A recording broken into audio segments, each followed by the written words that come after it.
Okay, this is a reaction video. This is from Mark Goldbridge. That's football. GYOKERES deal off RODRYGO to Liverpool. Now, I just saw Fabrizio Romano basically just poo-poo all that. What he just said, their GYOKERES deal off. They're only like €5 million, €5 million off. It doesn't look like, I mean, maybe he wants it to be off. I don't know what he's saying, but it doesn't look like it's going to be off. But we'll see what he has to say about this. But let's see what Mark Goldbridge has to say about this. Hello everybody, welcome to That's Football. I'm Mark Goldbridge and this is your latest football transfer news as Arsenal's transfer window, well, it's a bit of an up and down. GYOKERES deal could be off, but they're going to spend big on Madueke. £50 million rejected apparently. Yeah, I don't want Madueke. I don't know why we're bidding for him. Okay, but again, we'll see how this all pans out. Chelsea want more. Is that good? Is that bad? There's a bit of a meltdown in the Arsenal fan base on it, which I think is a bit unfair. We've also got... I agree too. I mean, I don't want Madueke, but if he shows up in an Arsenal's uniform, I'll support him. Like I said, he's not a player that I think we want, or as a fan that I want. But if he signs with Arsenal, I'll support him. It's from Chelsea. We've also got updates on the striker situation for Liverpool, and RODRYGO is available. Who will go for him? Could it be Liverpool? Well, RODRYGO, basically, the door is open for him. Real Madrid is basically saying you can stay if you want, or you can go. It's up to you. Okay, it's in his court. And as I understand it, he wants to go to Arsenal if he leaves. Okay, I don't know that he wants to go to Liverpool, even though Liverpool has entered the race for him. But we'll see. Could it be Chelsea? Could it be Arsenal? Should it be Liverpool? We'll talk about that as well. But let's get straight into it. We're talking Arsenal. We're talking GYOKERES. Is the deal off? Well, now again, according to Fabrizio Romano, it is not off. It is very much on.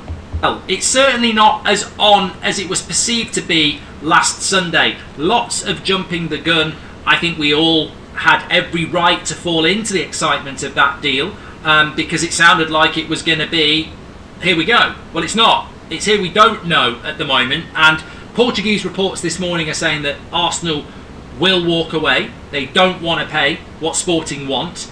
Sporting will not sell for anything less than what they want. So Arsenal are saying 55 million plus add-ons. Sporting are saying we want 60 million plus add-ons. And then GYOKERES is saying, I'm not coming back for pre-season. Very sad state of affairs.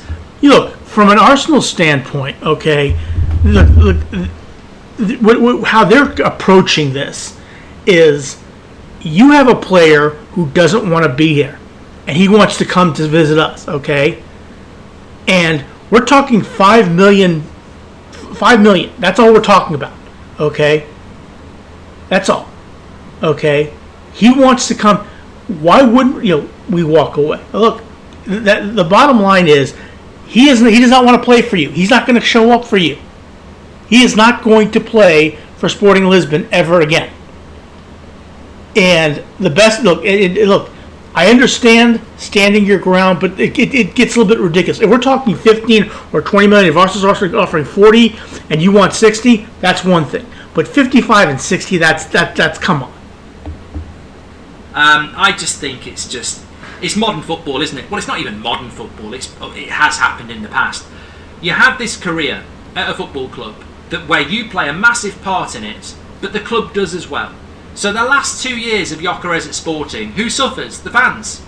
There's some fallout between agent, player, president, etc. But the fans of Sporting suffer. What is the last 2 years of the, hands over the face celebrations, all the goals, all the trophies, and it just leaves it's always the fans that suffer. And I think it's really, really sad. But who's going to win in this three-way? You've got Arsenal wanting to pay 55. You've got Sporting wanting 60, and you've got GYOKERES saying he's not coming back. It's not the right sort of deal. I remember saying this a few weeks ago. It's not the right sort of deal to be involved in. When Man United were linked to it, you sort of looked at it and went, well, we're rubbish at negotiations, but I wouldn't want to be negotiating that. Sporting traditionally get what they want, and they've got every right to get what they want. The player isn't going to go back for pre-season, and Arsenal... Look, again, like I said, we're talking $5 million. Okay, can Arsenal pay the $5 million? Yes. Can Sporting accept the $5 million less? Yes, they can. Why don't you just meet in the middle? I mean, come on. Arsenal need the striker for the start of the season. Arsenal have got a difficult start to the season, and you want to be ready for that. So, yeah, you could look at this deal and go, if we wait until mid-August, we'll get him for 55 because Sporting will realise they've got a player who's on strike. But then it ruins the start to your season. Are Sporting going to back down in the next few weeks? Probably not. So it is quite an interesting dynamic. Obviously, if Arsenal just pay the extra 5, then they've got the deal done. And that's where I sort of think, surely that's the right thing to do. £5 million for Arsenal. You're in the Champions League again. It's going to be another 100 million quid. You're going to be in the top 4 in the Premier League again, which means you're going to get it next year. For £5 million to have your striker in, who's going to score you the goals that might win you the league or the... Again, it's like we're talking about $5 million. Okay, that's where we are. I mean, come on. I just thinking here, off the top of my head, could you pay the $5 million? Yeah, you could, but the Champions League, and you can have him in now. I think out of the 3 parties, Arsenal should just pay the 5. Because Sporting have got every right to sit there and say we want 60. GYOKERES is going to sit there and say I'm not coming back for pre-season. But Arsenal can solve this problem, and Arsenal need the striker. And I think if they don't do that, then they're jeopardising something that's very, very important to them. Again, just thinking about it, I think maybe he's right. I know what I said earlier, but I think he may be right. Just pay the $5 million. Just pay it and get him in. They've made it public knowledge that they want GYOKERES as well, so it would look weird if they don't go for Sesko now. And on top of that, we've got reports coming in from Ornstein and Romano that they've bid £50 million for Madueke. Again, I don't want Madueke, but if he comes in, I'll support him. And Chelsea want more than that, because they're saying Alanga's just gone for 55, Pedro's gone for around that, Cunha's gone for 62, and you're saying you're only going to give us 50. But this directly impacts the GYOKERES deal as well, because if I'm Sporting, I'm going, this is one of the best strikers in Europe. You're getting him for 55 plus add-ons, but you've offered 50 for Madueke, who hasn't set the world on fire. No, apparently it's not 50 for Madueke. I think it's like 35 plus add-ons is what they've had for Madueke. I think that's what it is. I don't think they've offered 50 for Madueke. Chelsea. So you won't. Besides, I don't know what Madueke would have to do with GYOKERES. I get what Sporting would say. Hey, it's 65. No, that's not going to work like that. Pay 10 million more than and actually you're going to have to bid more for Madueke. So you can understand Sporting's situation. People will say, well, he's 27 and he plays in the Portuguese league. He's a bloody prolific goal scorer. So I think Arsenal, my opinion is Arsenal just pay the £60 million, get the striker that you want and move on. Don't try and negotiate with Sporting, because I think they will dig their feet in. Give us your thoughts on that. Also, what about Madueke? I mean, there has been such an outcry from Arsenal fans who, let's be honest, are very opinionated on everything, as is their right. Apparently he's been getting abuse on social media, which is just, that's just incredible to me. That if he'd been at Arsenal for a couple of years and failed, okay, even abuse on social media is not fair then. But you can't go after a player who's probably quite excited about signing for Arsenal because you don't think he's good enough. Yeah, it's not like he went there and said, come and get me, Arsenal, come and get me, Arsenal. It's nothing like that at all. Arsenal, went after him. Okay, Arsenal, if you want to get on somebody's case, get on Mikel Arteta's case. Because I believe that this is a Mikel Arteta signing. Okay, that's who you need to get on. Why do you want this guy? What do you see in him, that makes you want to get him? Come on. That's on the club. I don't think it's the right signing for Arsenal. I think paying over £50 million for him, I haven't seen that type of a player. But he has played for England. He is playing for Chelsea. He is a decent player. And maybe there's something there that Arteta and Arsenal have seen where they can take him to the next level. I think to be abusing him before he's even signed is incredible. But it just shows you that the weight of feeling you get in fan bases these days around things. Yeah, again, like I said, it's not a player. Look, right now we want Eze and we want Rodrigo. We want GYOKERES. Those are the three players that we want. We don't want Madueke, but Arteta wants them. Even like transfers, but it's a great. I think the thing that would concern me, as I've said before, is that you're just giving money to Chelsea to go and buy better players. Fabrizio was saying in his video last night the relationship between Arsenal and Chelsea is fantastic. Well, should it be fantastic? I mean, you are both in the top four. You both play in London. You are both trying to win the Premier League and the Champions League. Should you have a great relationship where you're, chucking money at each other? I mean, I think there should be a little bit more of a rivalry there. I think one team is paying the other team. It's basically fine. I don't see many Arsenal players going to Chelsea. I basically see Chelsea players coming to Arsenal. That's what I see. I don't see many Arsenal players going to ply their trade at Chelsea, at Stamford Bridge. I don't understand why Arsenal keep chucking 60 million at players Chelsea don't want anymore. It's a little bit strange, and maybe that's something that frustrates Arsenal fans. Anyway, give us your thoughts. But let's talk about Ekitike.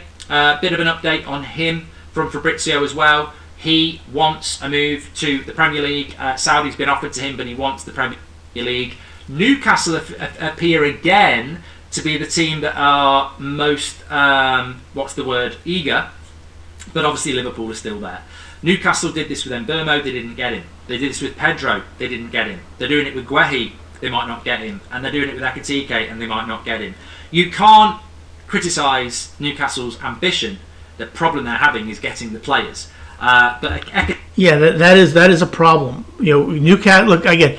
Newcastle. Yeah, they played in the Champions League a couple seasons ago, but they just don't have. Look, and the Geordies have a huge fan base. My mother, God rest her soul, who passed away in 2023, was a huge Magpie fan, was a huge Newcastle fan, and she, but they just don't seem to be able to get the players.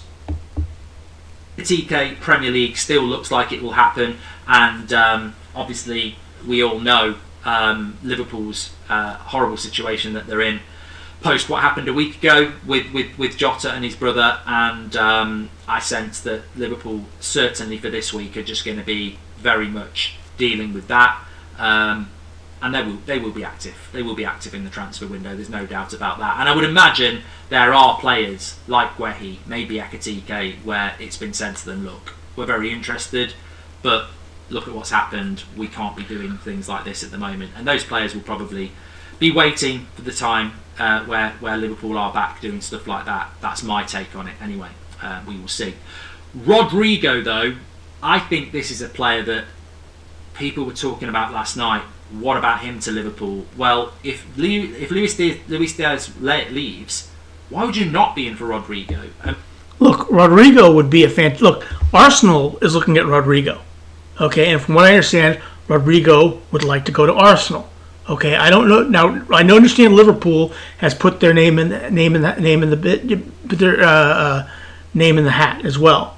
Okay, I don't know if Rodrygo wants to go to Liverpool, but it would be if he's right. If Diaz goes, then Rodrygo would be fantastic for Liverpool. Rodrygo would be fantastic for any team. I mean, Rodrygo Arsenal, Rodrygo Liverpool, Rodrygo wherever else. I don't understand why he's not in a Real Madrid team. It must be a tactical thing from Alonso, but I know Vinicius Jr. always takes the shine at Real Madrid. Look, here's the reason. He wants to play on the left-hand side. Okay? You got Mbappe and you've got Vinicius Jr. who want to play on the left-hand side. Okay? You are third in line, and unless those two get injured, you're not going to. It's just not going to happen. So you're going to be either on the right at Real Madrid, or you leave the club. And right now it looks like he's going to leave the club.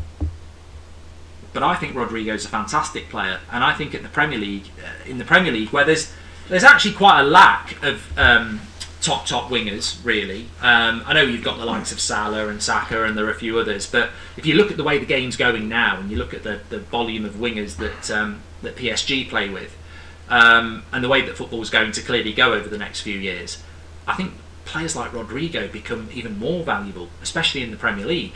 So I'm very interested. Didn't start one game in the Club World Cup for Real Madrid. Real Madrid are basically saying it's up to him what he wants to do. I'd be stunned if he wants to stay at Real Madrid. You never know. But if he does decide he's going, I think if you are a Liverpool or an Arsenal, you've got to be going for that. And that's quite interesting, because what is Arsenal's play if they sign Madueke? What if again? That's the big $50 million question, £50 million question, I guess you would ask, is what you do. I mean, look, Madueke could be a good backup for Saka on the right, but Eze and Rodrygo on the left. I mean, Nwaneri, what do you do with him? I mean, it just doesn't make sense for Arsenal to go after Madueke. It just doesn't. Chelsea suddenly accept that bid, and then Rodrygo says he wants to go. Have Arsenal got the money to do that? I don't know. I mean, if Arsenal have got the money for Madueke, GYOKERES, Zubimendi, and Rodrygo, I mean, that is impressive transfer budget, certainly. But I'd like to see him in the Premier League. He's never going to be playing for Man United, unfortunately. No, Manchester United doesn't even enter the picture of Rodrygo. I'd like to see Rodrygo in the Premier League, and I think he'd be a very good signing for somebody. I don't know whether Liverpool are actually in for him, but that would be a good fit as well. Get your comments in below as always. Make sure you smash a like on the video. Yeah, as far as GYOKERES deal, it's off. It's not off. I don't think it's off in this video is. But please click like, share, and subscribe for Mark Goldberg as well as for me. I would appreciate it. Have a good rest of your day, and thanks for watching.